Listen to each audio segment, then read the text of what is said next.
Hi, my name is Lorraine Watry and welcome to my studio. I am a watercolor artist and I've worked with watercolor for 26 years now, and I thought I would start a new series of videos where I go over different tips, tricks, and techniques for working with watercolor. And hopefully these short videos will help you in your journey, and if you have a question or a technique that you would like to see, please comment below and I will try to accommodate that in a future video.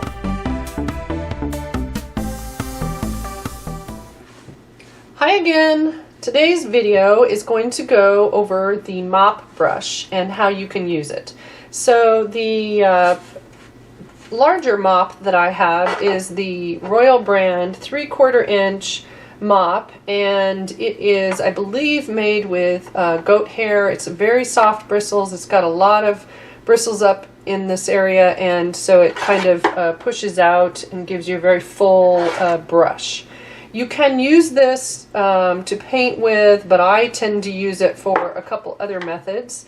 And then I also have a small makeup brush, and it just has a smaller head, but the same kind of idea. It is a little stiffer than this larger mop, but it can get into smaller areas. So I'll show you the way I use the mop, and then also talk about other ways that it can or is used. So the first method is taking, if you're creating, say, a reflection in water and you want it to have soft edges, or maybe it's a rain-soaked street and there's lots of colors from lights, from cars, or things happening. So these colors that I'm pulling out are not necessarily related to one of those specific things, but I just want you to be able to see how it affects the colors once you use the mop on them. And so I'm going to pull out, I've got cobalt out, I've got my transparent Perol orange just now, and then I will get out a yellow just to have a little bit of variety. So I will pull Aureolin. And if this was for a specific scene, obviously you would have specific colors you might be using. So then I just want to make sure I have enough water so that when I go to use the mop brush, my colors will still be damp or moist. And then I'm just going to sort of paint these on randomly. My yellow is the driest of them. And if I were doing this for a scene, there might be some direction to the lines I'm making. They may be lying a little flatter, or they might have some motion to them. So this is not showing that.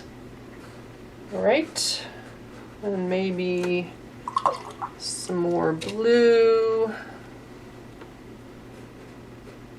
And I have to do this prior to it drying, but I also don't want it too wet. If it is too wet, then the mop, you have to wait a few seconds before you would go into this.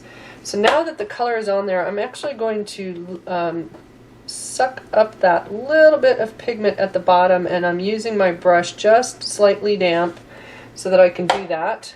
And this over here has already started to dry, so I'm going to go ahead and use the mop, and I am just whisking it back and forth over the surface. And for this method, I am actually giving it a little more pressure than I might for the thing I'm going to show you next.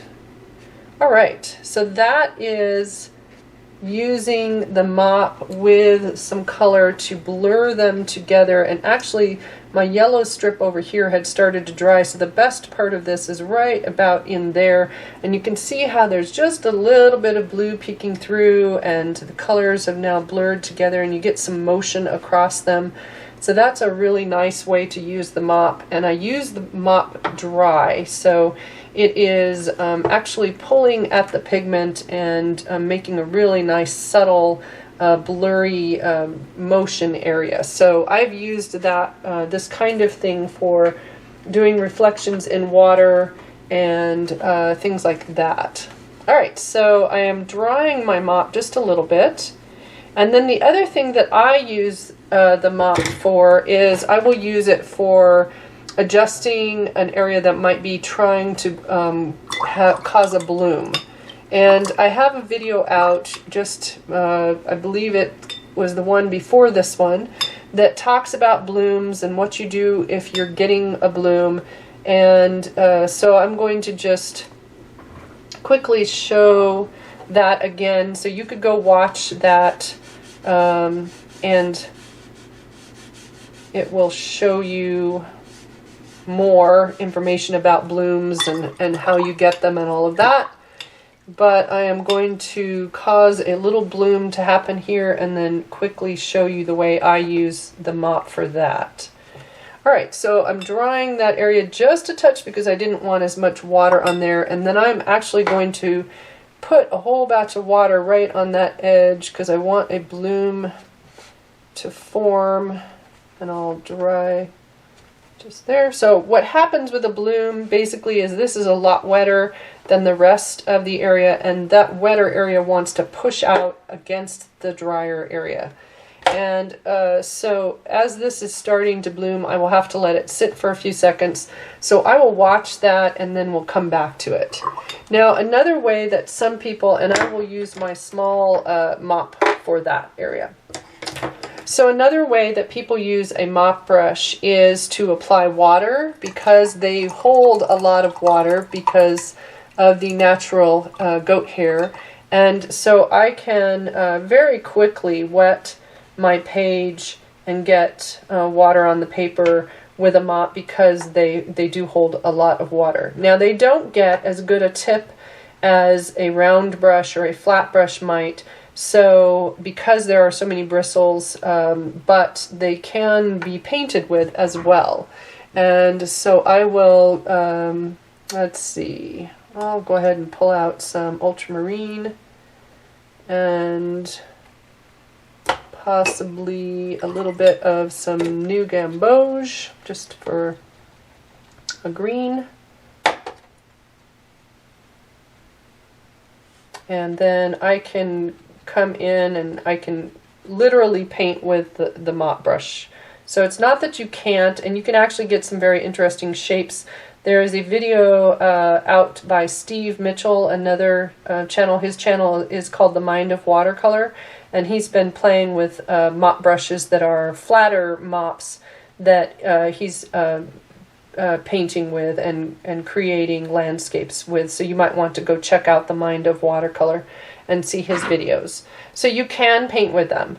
Now this has started to dry up here. It doesn't have as hard a finger, but if I wanted to cause that to not have that lighter edge and have those fingers, which is better explained again in my other video, I can use the mop dry and gently whisk over the surface to sort of pull that pigment that got pushed away back into the area where the bloom was happening. And I can equalize those two areas so that the dry area and the wet area have more of an even moisture level.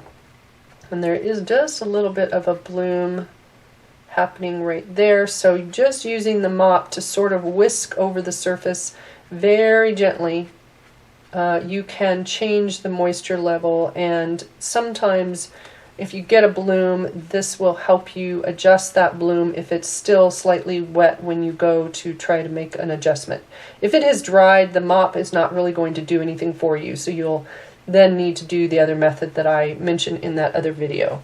And so the mop can be used to adjust edges as well and try to equalize the moisture. There's still a bit of moisture down here, so it keeps pushing back up in there and causing a new edge, but the idea of using it for that is what I was trying to get across.